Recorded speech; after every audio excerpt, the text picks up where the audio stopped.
Evening, every. All right, good evening, everyone, and welcome to our series of webinars. Today, we're going to start to go into the pedagogy here, but David's going to walk us through a wonderful presentation.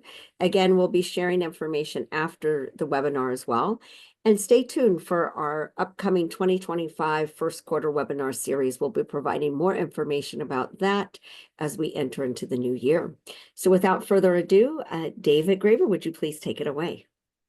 Thank you very much, Kelly. I appreciate you, and I appreciate everybody showing up this evening on this rainy, at least here on the East Coast in New York, rainy evening. So today, as Kelly shared, we're going to wrap up 2024 series with the look at AI and how AI tools can help us enhance our lesson planning in the classroom, and lots of other different facets of how AI tools can help us with our pedagogy in general. So we're going to really think about how this is revolutionizing the rest of the world, how it's revolutionizing our world as well. So we're going to talk today about the different kinds of tools that are out there briefly. We're going to talk about how we can engage students and teachers with AI, how we employ AI-enhanced questioning strategies, conduct assessments with AI or develop assessments with AI, and even take a look at how we can enhance some of our reflective teaching practices into delivering lessons effectively and providing ultimately where we're going to lead going into 2025, how we can provide not only constructive feedback for students, which we'll look at today, but constructive feedback for our own pedagogy as we head into the new year. So that's what we're going to look at today. All right. So let's just do a quick introduction. AI is rapidly transforming the field of education and every other field out there. If Kelly and I were chatting earlier today, and she said something super important is that, if you're not, at the very minimum, dabbling in AI at this time, then you're shutting kids out of the job market for the future, right? Because in our field, we're preparing kids not only academically but also for the job market and for their economic future. And so, if they're not immersed in this as time goes by, they're going to lose out and lose job opportunities. So that was a good conversation that we had. But at the end of the day, we want to talk about the benefits of integrating AI into teaching and examine the challenges and the considerations about using it in the classroom, both for ourselves as teachers and as students.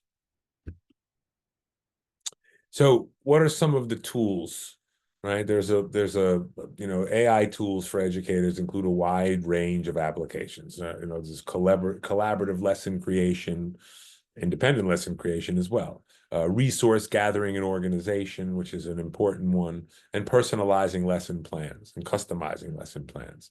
These tools will offer teachers new possibilities for planning and delivering effective instruction. There are resource gathering is a big one. We're going to really focus in on that in a little bit when we start to develop and play around in one of the AI tools in a little while. At this time, though, we've got lots of different AI tools for teachers out there. Many people probably know about Magic School, Google Gemini, Khanmigo, ChatGPT, of course, Microsoft's Copilot, Poe. Poe's the one that we're going to look at today. But they all do similar things, some better than others. Some have different features. They all have basic models, and then, of course, there's the pay models. One thing that I do know is that with Microsoft Copilot, if a school district uses Microsoft 365, they can empower many different AI tools through Copilot. Through Copilot and Microsoft 365 itself. So that's just a little side piece there. But what are some of the benefits? Well, it's got a lot of them, right? Including personalized learning, adaptive assessment, data-driven insights. These AI tools can help teachers tailor instruction to the different needs of the individual students in their classrooms, provide real-time feedback to enhance better learning outcomes, right? We talk about tools that can generate these data-driven insights. We talk a lot about data. This makes data a lot easier. At the end of the day, we want to spend more time with students, less time with these things. right? And so what does the research say about it?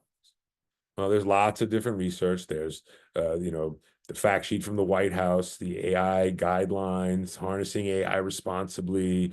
The United States Department of Education ultimately brought together the Artificial Intelligence and the Future of Teacher and Learning document about a year and change ago. And basically what it talks about are these four key ideas, right? Is that, artificial intelligence incorporated into the future of teaching and learning, it follows the following sort of scale. And there's lots more. This is just scratching the surface, but handling low-level details. We think about teacher efficiency, right? Teacher efficiency, again, we always say we want teachers to focus more time with students, more time understanding our students, more times working with students. And so if we can use AI in terms of teacher efficiency, we can think about how AI can handle low-level details, can extend the teacher availability, right?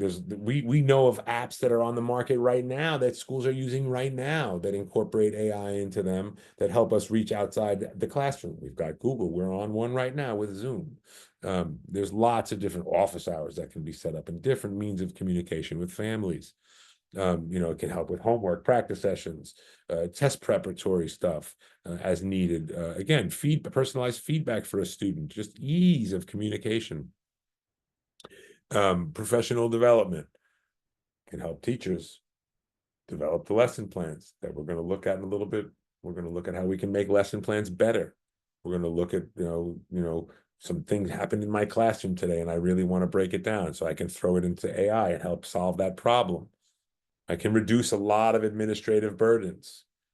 Categorizing notes, drafting notes to families, writing letters home, different things I can all do through, reducing this administrative burden, which again, in bold, allows teachers to focus more time on their students. So the research talks a lot about efficiency, right? Talks a lot about how students need to be empowered with these tools in order to compete, right? In order to not only compete in the job market later on, but also compete academically as they move through school, because districts are adapting and adopting AI in different and creative ways. And of course, with that adoption and adaptation, we have to consider the challenges before we even think about any of this. We have to think about privacy, data security, potential bias, and this is a big one because number one, AI bots can hallucinate. And when I use the word hallucinate in quotations, but they can hallucinate. What I mean by that is they can spit out the wrong information. And that's based on a lot of things that we're going to talk about in a couple of minutes, but we have to make sure that what the AI is spitting back to us, is giving back to us, is exactly what we need and is exactly what we're looking for, and also is accurate. So they have to be checked for content reliability and accuracy. And most importantly, and we're going to dig deeper into this in about 20 minutes, but learning to prompt effectively is vital in this world of AI. If the kids are going to use AI, if students are going to tap into AI, and if we as pedagogues and as administrators are going to tap into AI, then we need to think about what we're asking it to do, because it is molding itself around what we ask it, and it becomes more and more effective as we develop prompts and selecting words, phrases, different contexts. It's essential because it makes it more rich what it gives back to us. So we have to take these things into consideration as we use AI in pedagogy, right? But what are some of the tools that how can we use some of these tools for lesson planning? How can we provide more collaborative lesson creation, those things that I mentioned before, right? How do we do this, right? How do we automate the resource gathering and organization? How do we personalize the lesson plans for diverse learners, right? What do we do? Well, we've got to engage students with AI as well. We've got to get them involved in the mix. There's a lot of stuff that we've got to do with AI, right? Think about that. Go back real quick. We've got to personalize lesson plans. We've got to automate resource gathering and organization. We've got to collaborate both with AI and our curriculum in order to develop strong lessons. Right? That's a lot of stuff, doesn't it seem like, right? A lot of stuff. Well, right now, We've got a lot of interactive AI-driven learning activities happening, as we know. We've got virtual labs. I've seen them at many of the conferences I attend. Okay, if you go into the vendor rooms, they have they wheel the big wheel labs. They make them virtual now. Remember all the bio labs and the chem labs, you know, all the dissecting of the animals in middle school. They can do those things virtually now. So we're already living in this world where there's e-gaming in schools now. Okay, so interactive AI-driven learning activities are already happening. We already have virtual learning environments. You know, unfortunately, we were on one for 2 years almost. We're on one right now. So we have the virtual learning pieces, right? But what we need to think about is how do we use AI to engage? And I'm just going to take us all back to school, right? I'm going to take us all back to school, and I'm going to all graduate school. If we all have our master's degree in education, right? We learned about Bloom's taxonomy in one of our first classes, or, you know, if not an undergraduate, wherever we learned. But we learned that we have to drive students' thinking through the scaffold of remembering things, remembering really important information, but not only just remembering it so that we can regurgitate it, but also that so we can understand it and apply it and analyze it and use it to evaluate situations and create solutions to problems that were presented as students. This is core to our education maxim and mission, right? So how can AI supplement that piece, right? Well, it does the retrieval of factual information. So it's forcing us as pedagogues to adapt our pedagogy. No longer can we simply just ask questions. Google solved that problem several years back, didn't it? Right? We could always just Google things, but we've got these tools. When I was a kid, I had to go to the library or I had, the encyclopedia, just not to age myself, but at the end of the day, we now have the ability here, not just with Google, but beyond Google. We can use AI to categorize, to index. Okay, we can also take that stuff and we can use it to recognize related examples, translate things into other languages to help us understand more deeply, right? We can use it to make use of a process or a model or a method to solve problems. I'm going to talk about that in a few minutes separately, right? This is what the heart of AI is, to make use of a process, model, or method. We can also use it to take vast sets of data to compare and contrast, whether you're looking at a classroom set of data, you're looking at a district set of data, whether you're looking at a state set of data, or whether you're looking at a national set of data, right? AI can handle it, and you can analyze that data, and you can infer trends and themes, and you can utilize AI to cut out a lot of the work. But again, you can't just depend on AI to do it. You have to check the work, make sure the work is accurate, make sure that you add human thinking to it, because you take what you get from AI and then you workshop it and you develop the idea, right? And so you create and use it to solve a problem in the real world.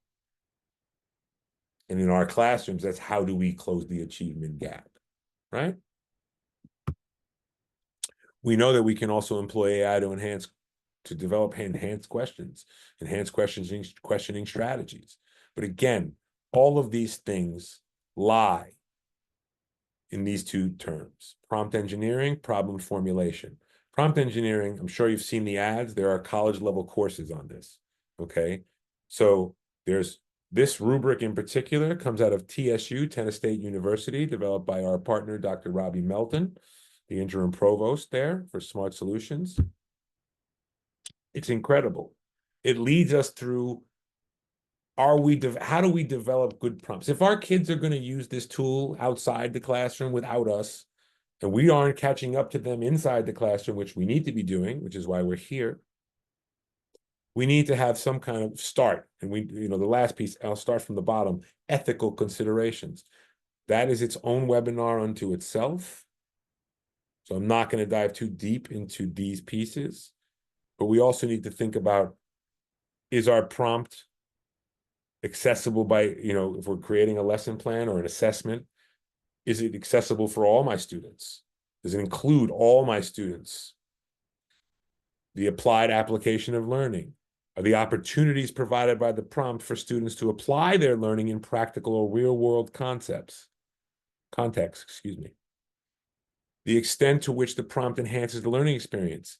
There's a learning enhancement quota. So this, you see this rubric will help guide the development of prompts. So like anything else, once you ride the bike, you learn how to ride the bike, right? But at the beginning, you need to develop prompts. In fact, what a lot of people do is create prompt libraries, okay? Prompting is way we're going to get the most out of AI as educators. So what we ask it to do is vital, okay? So with this rubric to help you, right, we're also going to think about something that looks like a Rubik's Cube, okay, which is something called problem formulation, right? They're two different things. Problem formulation and prompt engineering, they differ in their focus, core tasks, and the different abilities that they have. Prompt engineering, as we just talked about, focuses on crafting the optimal textual input by selecting the appropriate words, phrases, sentence structures, and punctuation. But problem formulation emphasizes defining the problem by delineating its focus, scope, and boundaries.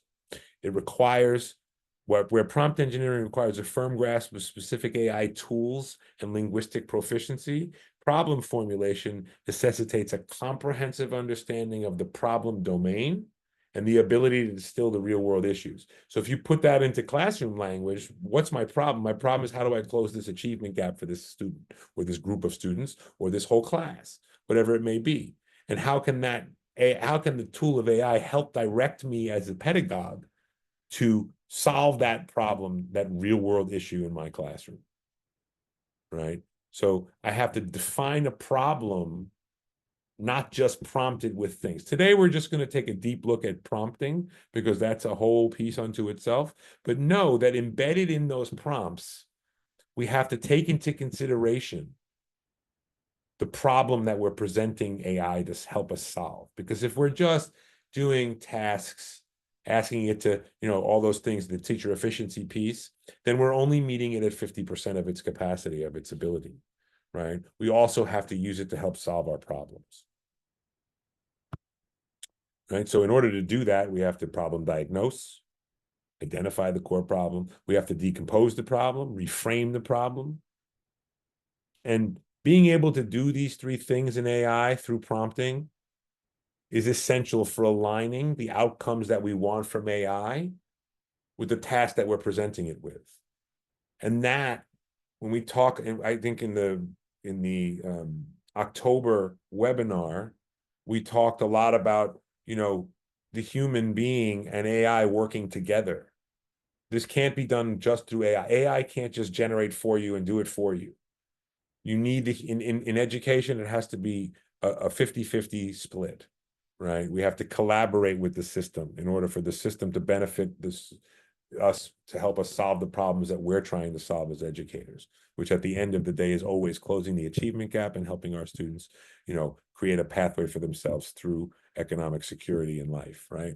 And so on. We know that AI can generate diverse question types, okay? We're going to talk about how it can do that. But so I'm going to hop out of here really quickly. I'm going to stop sharing my screen for a moment, and I'm going to share with you one of the chatbots, okay? And I am going to go into, we said before, I'm going to use Poe. So I'm sharing the screen, and this is a downloadable app. I find that, there are lots of good ones. I've used ChatGPT, plenty. Everybody see my screen okay? Yeah? Okay, good. So, as you can see, this is... Right now, we don't see anything. It's black. You don't see anything. Okay. We did though before. Yeah, now we see it. Okay, perfect. Oh, it's in front. There we go. Okay, perfect. So as you can see, this is a general chatbot. It's got a list of all my old chats, so I can go back and revisit things. You can subscribe, of course, and pay more for more services. But this one is pretty diverse. Again, I've also used ChatGPT extensively, Conmingo. There's lots of great ones. I identified some of the key players, Magic School, a lot of my colleagues like. But we're going to use Poe today because I find Poe to have the greatest depth for what we're looking to do. All right. So what I want to do is I'm going to share with you how to use this. And I'm going to generate, we're going to build lesson, right? That's what we're here to do. We're here to see how these tools can build lessons. So I'm going to take a prompt, right? Simple prompt, and I'm going to place it into from my prompt library, but you can just type it in there as well. Save time for this evening. I pre-typed it.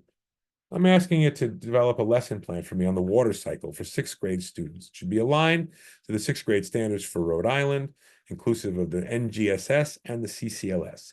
It should be comprehensive, detailed with lesson objectives, list of standards that will be examined, language objectives for ENL students, an I do model mini lesson on the water cycle, the you do portion that is DOK level 3 or 4. So you see how I'm being really specific there? That is hands-on and group work, inclusive of a rubric. Also, a list of questions to drive student exploration, what happens when, etc. A reflective form for assessment that aligns to whatever you use in your, we'll say in this case, to aligns to assessment protocols, right? Whatever you use. And we hit enter. And here's what happens. Right away, boom. Lesson objective, list of standards, language objectives for ENL students. I do, the mini lesson. Sure, well, I'm going to make a note here because right away it's I see I want I'm going to need access to that video clip, right? So I'm going to type in here just as a quick prompt as I'm reviewing this. Need the video clip included, please. I'm not even going to fix my typos just to show you that it'll correct it for me, right? We'll see there the DOK level 1 and 2 questions. Here is recap. Okay. Direct instruction. That's my mini lesson. Here's the rubric for the group activity. That group activity is not really well directed. I also need more specific directions for the group activity. And it also needs to share roles, responsibilities. Okay, so let's see what it brings us now. Oh, it's just going to update my lesson plan. What's up? It gives me the video, it gives me a link to a video. If I click it, it'll go over to my Google, which I'm not sharing at this moment, but I'll just show you. It goes right to a video, which is super cool. It gives me a diagram. Let's see what else it did. Okay, here's the materials needed. It gives it more explicit direction. So it did exactly what I asked. So I can continue and continue and continue, right? I can say, you know what? I also need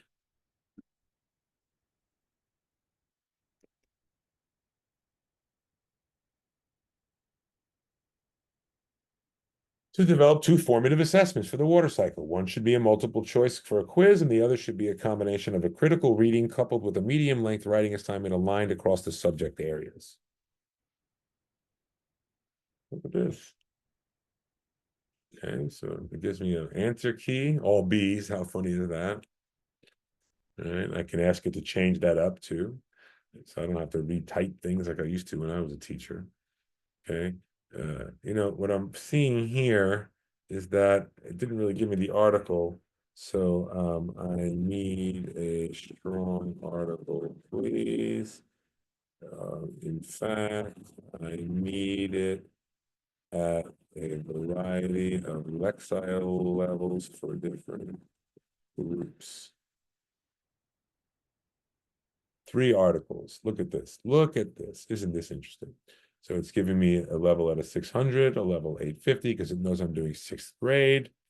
And it gives me an advanced article, right? Look at this. That's pretty cool. So it gives me the articles that I needed. What else do I need?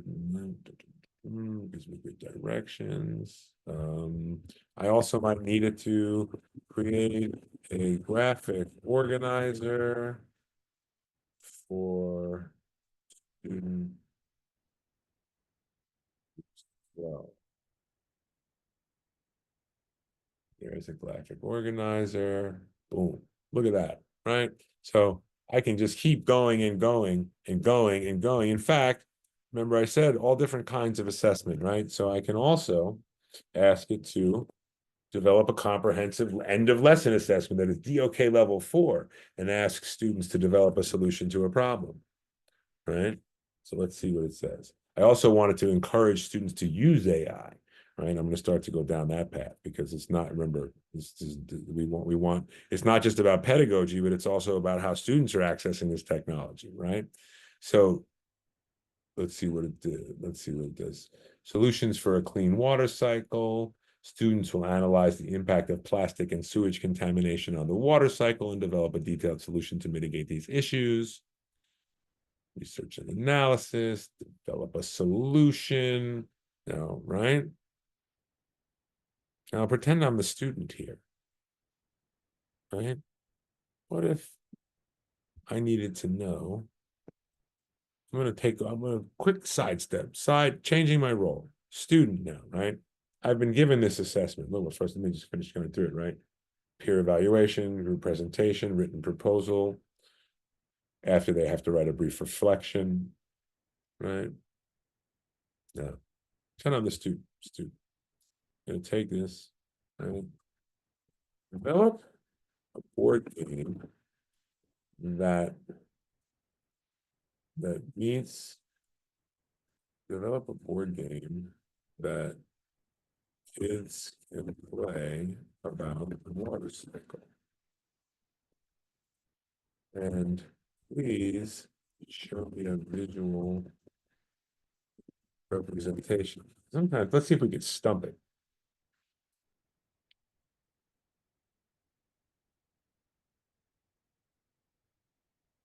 So look at this. Now, it didn't make a board game for me, right? But I have to take this and I have to make it.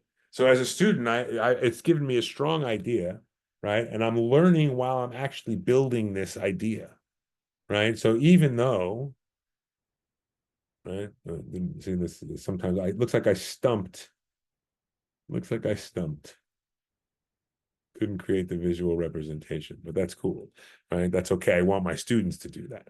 I don't need it to do that, right? What I needed it to do is create a concept, right? So my students now have to build this board game, right? Because my rubric's only going to allow for facets that, right? So as I go back as a teacher, I say build, you know, from a teacher perspective, build a rubric for this project. Voila, right? Students can even come up with a rubric and so on. So you can see how this tool can really, really drive effective lesson planning, right? I'm going to hop out of here for a quick second. I'm going to share my screen again. 1 second, guys. I'm sorry. And while he's doing that, I just want to see how engaged David is in developing this plan and how quickly the plan gets developed and deepened in quality. So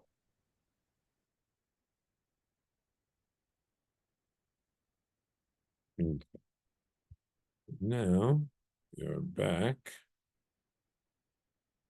Okay.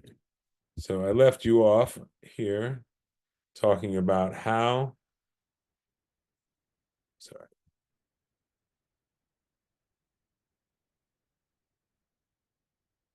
We can generate diverse question types. We can diagnose problems, create lessons, right? We can also adapt our questioning techniques to student work. We can provide personalized feedback and insights that can help us improve students' outcomes. That's what we're here to do, right? So imagine a student was provided with this prompt, right? Imagine. Write an essay discussing why the water cycle is crucial to life on Earth and its impact on various systems. Consider the following points to guide your writing. Definition and stages, et cetera, et cetera, et cetera. Your essays should be 3 to 5 paragraphs long. Its due date is 12/23, right before the break. Okay. And boom. Time goes by. This is what the student comes up. Okay. 3 to 5 paragraphs long. Follow the directions. Very pleased. Okay. Now imagine if I took this work, right? Let's go back. Scoot right back over to Poe.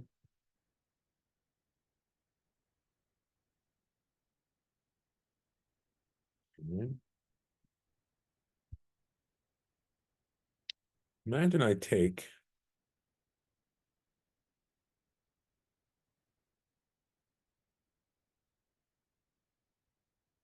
the prompt, right?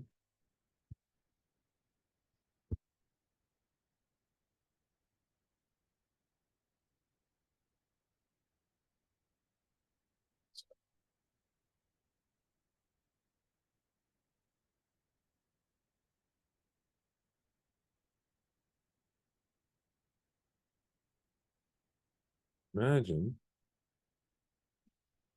I took the prompt. I'm going to create a new chat, right?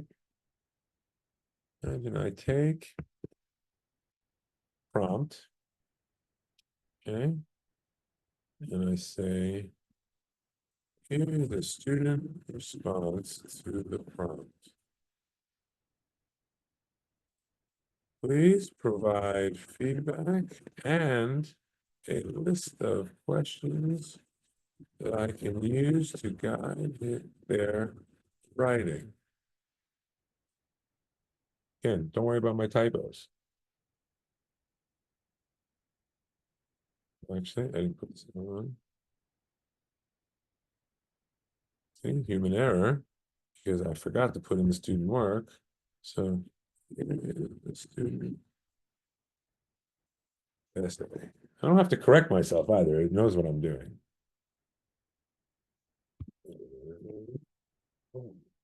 There it is. And it provides. Let's see what it's giving us. Okay. So now I have to read this, right? The essay has a clear structure with an introduction, body, and conclusion. However, expanding on each point with more detail would enhance clarity and depth. You convey the basic idea that the water cycle is essential for life, but the explanation of the stages is vague. Providing more detailed description of the stages, evaporation, would strengthen your argument. Examples and evidence. While you mention the importance of water for plants and animals, including specific examples or statistics would make your points more persuasive. For instance, you could explain how different ecosystems depend on the water cycle. Connection to human activities. You briefly mentioned pollution, which is excellent. Expanding on how human activities like deforestation, urbanization, et cetera, right? So it gives very clear feedback. This is fine for me. I might ask it to adapt it. I might take this and say, I as a teacher like to provide specific examples for feedback. So I would do that, right? There are some questions that I can use to help. Let's say this is an in-class assignment, right? I can help drive. I have a list of questions that I can use for any student. This could be not just for this writing, but for any student. So now I have a list of high leverage questions that I could use for my lesson on the water cycle, so that when students are working in those groups that the lesson mandated, I have questions that I can use to help drive the inquiry, high level learning. Right? Now, if I'm the student, right? And I take that essay and I say, okay, from a student perspective, can you rewrite the essay?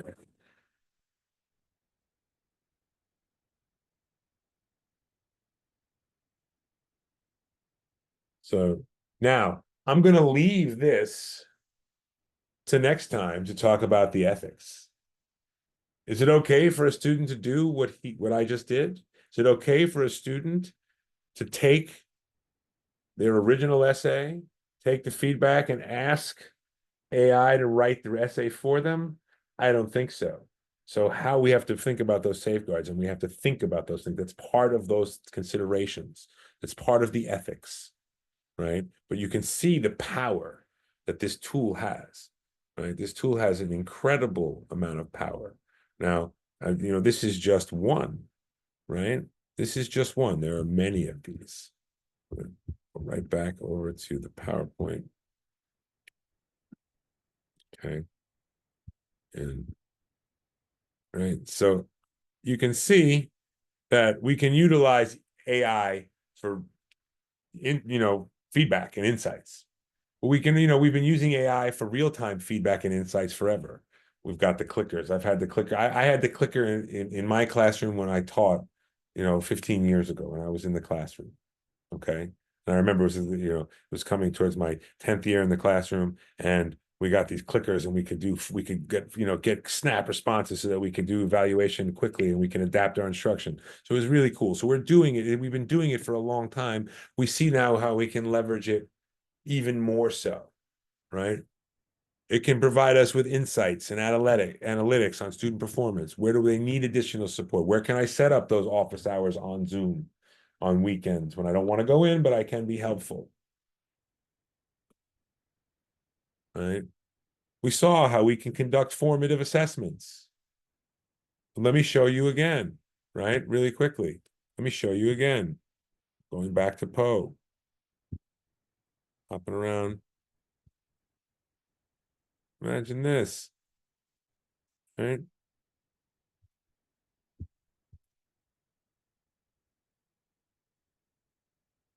Can you?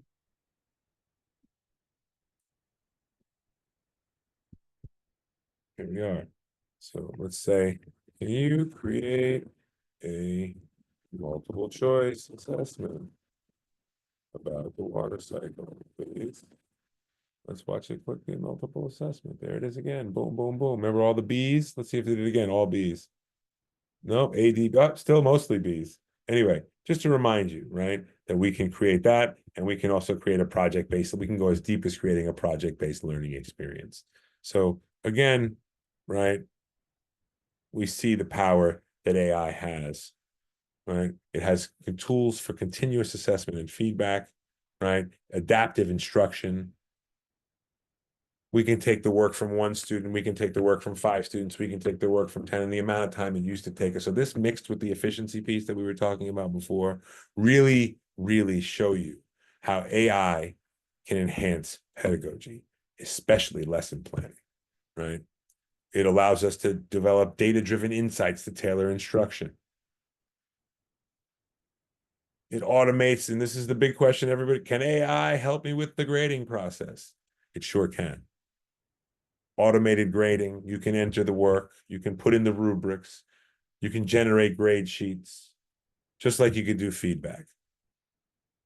So this goes back to that, we're going back loop to that efficiency conversation from earlier.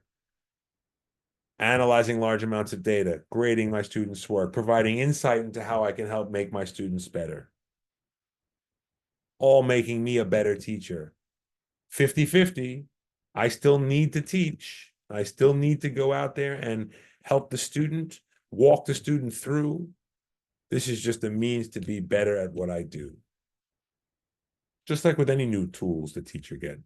I can walk you through the generations. When I started, it was the Rexo machine. We put the reproducible, which we could write on, and it would blast on the wall. Then we got the projector. Then we got the projector to the smartboard. Then we got the smartboard with the built-in projector, and so on and so on and so on, right? So if we don't learn to use these tools, the tools will use us, right?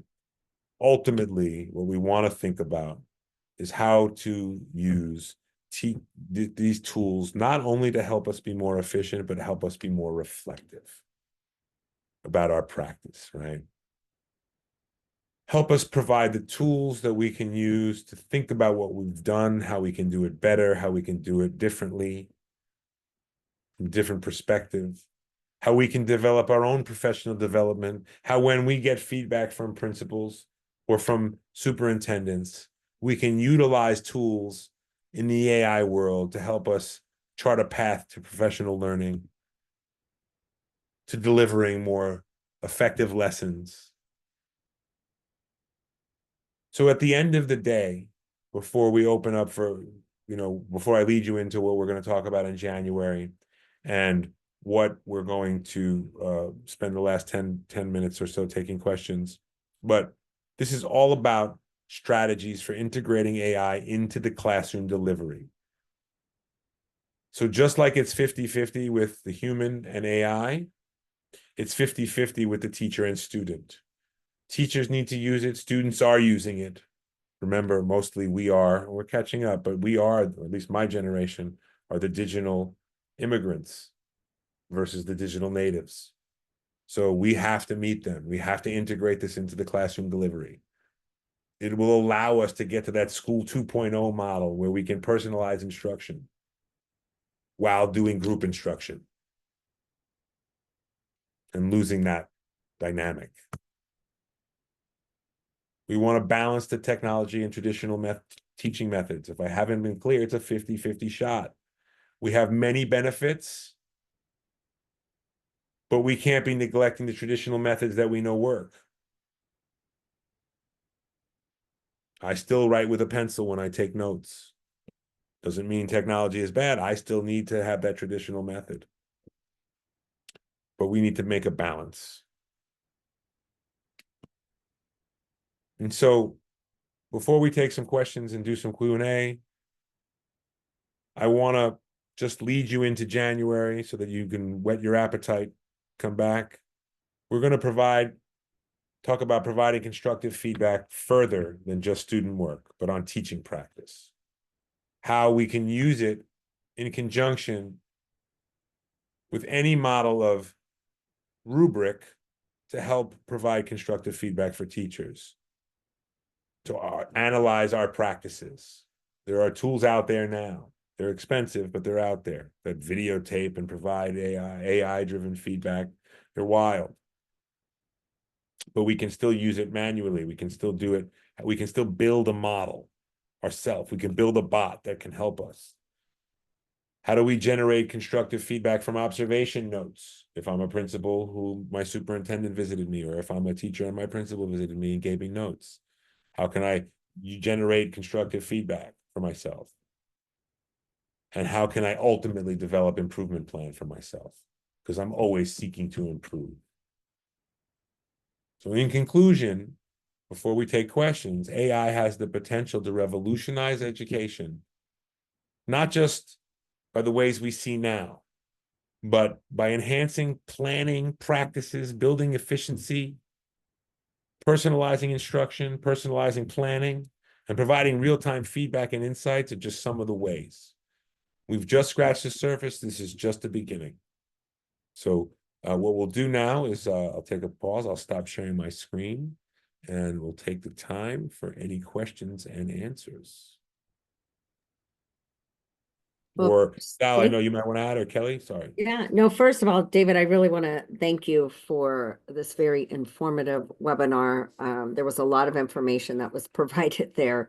So I do want to encourage everyone, you can either put it in the Q&A section or in the chat section. I think they're both available there. But one question, David, especially just around the standards component of it. And you did a lot where you showed how you could align those standards. So if it's different for New York State versus Rhode Island versus other locations there, are you able to be that specific? Have you found that? Can you repeat that one more time? Sorry. Have you found that you can be really specific with the standards? So if Yes. So in fact, let me go back. Let me share my screen again. We'll go back to Poe. And while you're doing that, I do want to recognize that I see that we have Roy Harris. He's also one of our team members, and he's on the call too. So just a shout out to Roy as well, while you locate that. Hi, Roy. And look out for Roy. He's gonna be he has upgraded his notebooking to include AI. Oh, So wow. we're going to fit him in. AI notebooking. AI notebooking with I Roy. love it. That's outstanding. All right. So let's let's take a peek. We'll go back to the lesson, right? So let's go back to the lesson here that we created, right? We're building a project, an assessment, a game board, right? So I say, I need to be more specific with the standards that we are using. I also want to expand them to include math, please. All right, let's see. So it's giving me, not only is it breaking them out into their different content areas. So we've got the science standards for the middle school, because we know we're 6th grade, right?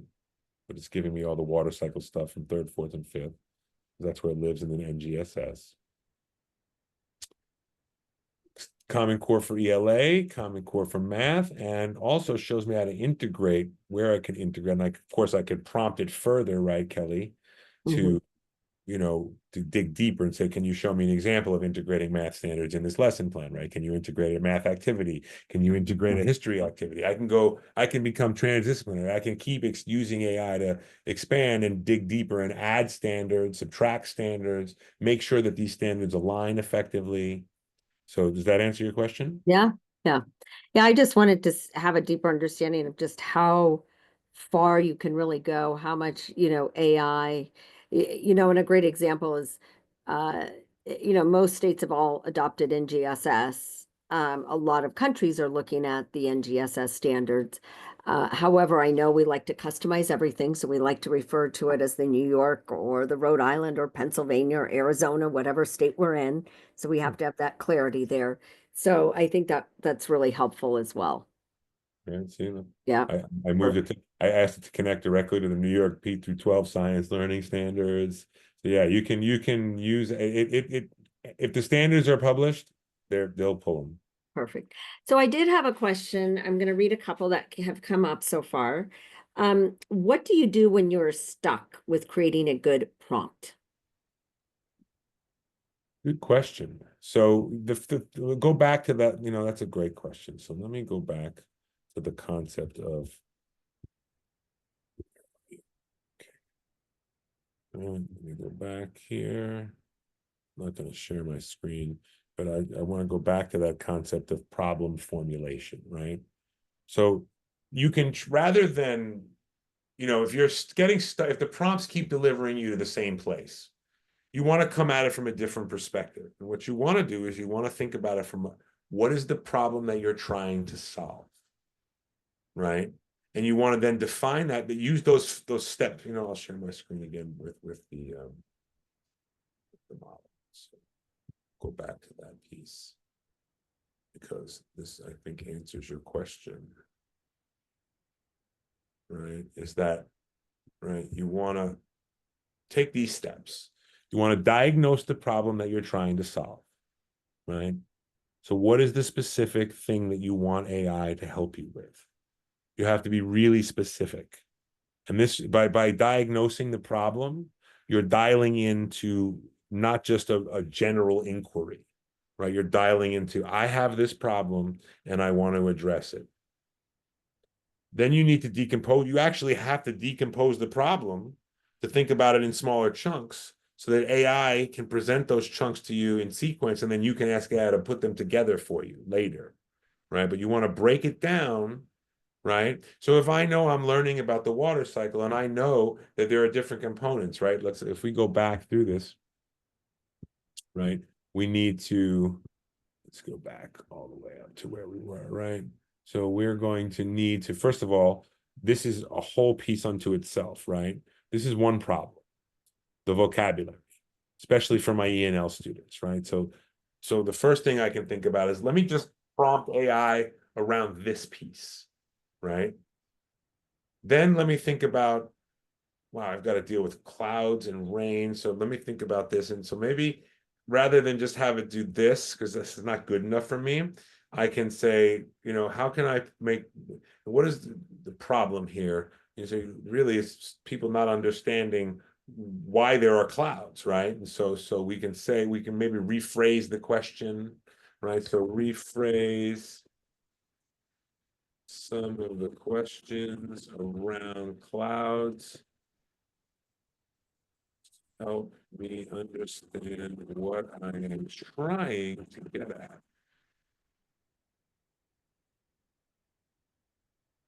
Right? So these are like, I broke the question down to further questions that can help me really try to understand what I'm trying to get at. And then reframe, right? Reframe. So you off the screen, I'm sorry, I know I'm sharing the PowerPoint and not Poe, but I literally just put it into Poe, right? Rephrase some of the questions around clouds to help me understand what I'm trying to get at. And it dialed me down to 6 more questions that help me reframe. What I really want to talk about is how do we observe changes in cloud patterns to predict weather? So I've now reframed how I'm going to approach my prompts. So by using the problem formulation methodology, it helps my prompting better to become better. Does that help answer that question? I hope it does. Yeah, I think so. I mean, if the person who placed the comment, if you want to even comment more on that, that would be great too. And I also think that rubric that's been created too by Dr. Melton, I think can really help if you go through those steps as well. Another question or comment, more or less. So not everybody's totally on board with using AI, right? And so what we want to look at is it's kind of the more that they use it and they integrate it, the better they're going to be at using AI and prompting. And I think when we discuss kind of that ethical piece of it and making sure we don't have the cheating and all of those sorts of things, the so the question really is kind of, you think the best tool to start is using Poe, kind of slowly easing into it. There's a lot of conversations about Magic School. Is it personal preference? Just what are your thoughts on some of those tools? I think it's like a car. It's which one do you find yourself comfortable with? They all kind of do similar things, right? They just have different interfaces and layouts like any other of these products that came out at the beginning of any other revolution that we've encountered, right? If you've been around long enough. But you know what I'll do? I'll actually share my screen, and I'll share my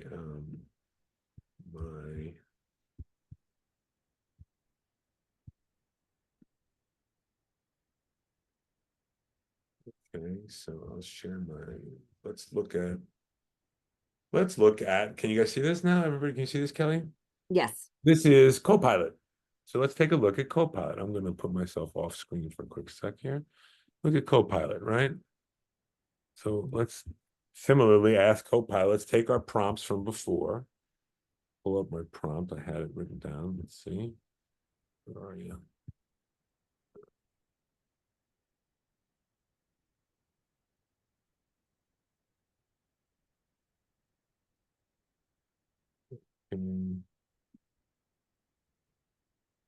Here, let's put in a prompt right here.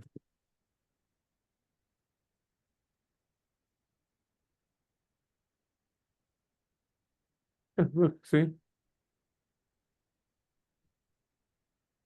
Similar, right? I'll ask it, can you categorize a list with links of research articles appropriate for 6th graders on the water cycle?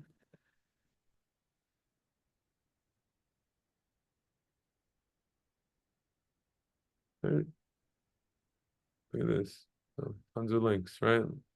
But they all kind of do the same thing, right? We can go to Gemini, right? And we can ask it the same thing. Let's see. Right, so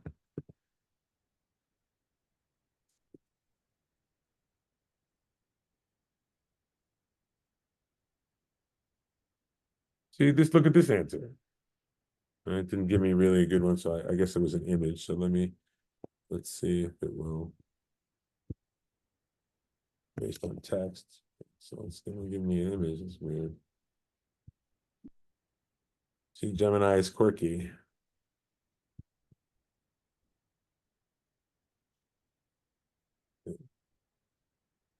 See, Gemini's quirky. It's very, there we go. See better. Anyway, but they all kind of do the same thing.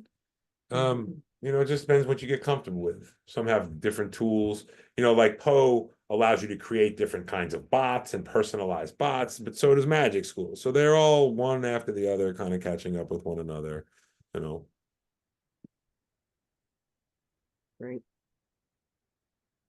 So, I find that people like ChatGPT, at the end of the day, what I will say is that we're not at the place where I would say it's, you're going to have to spend the $20 that month that they charge you to access the deeper level tools. But those deeper level tools are really amazing. Some of them, for example, again, going back to that Microsoft 365 example, have tools like Immersive Reader, have tools, Copilot, like I said, is built in. You can use it in Microsoft PowerPoint. You can develop PowerPoints. It's just, it's everywhere. And so not only do we need to teach our teachers, as we wind down to close out the evening, not only do we need to teach our teachers how to use AI in a lot of different ways, A, to be more efficient, B, to be more creative, C, to provide more opportunities and diverse learning experiences for students. But we also need to engage students in using AI and not be afraid of cheating, because cheating happened in the past. They were cheating back in the day, they'll be cheating into the future. And so cheating is cheating. It's cultivating students on how to use these tools so that we can give them the opportunity to compete, right? And so. Well, again, I want to just close out this session, and I want to thank for all of our participants that are joining from around the world. So good morning and good evening to all of you, and just, thank you. And we look forward to kicking off the season in our first quarter and continuing this conversation. But in the meantime, we want to encourage everyone to explore these tools. Again, it's kind of what you build, your comfort level, as David was discussing there. And starting to use it and just practice with it. So you can do, some small lessons, start to see how it works and how it helps you, especially with those points about differentiation and other components there. So again, I just want to end this session. I want to give a shout out to Dr. Fernandez, David Graber with us, as well as Roy Harris. From our team to all of you, we wish you a very happy holiday, and we look forward to starting the new year and working together. And the next webinar is going to be on January 20th at 7 p.m. And we'll be getting back to you, as David had already highlighted there, in terms of kind of what's next, but we'll be starting with that. All right. I want to thank everyone. Have a great day or a great evening.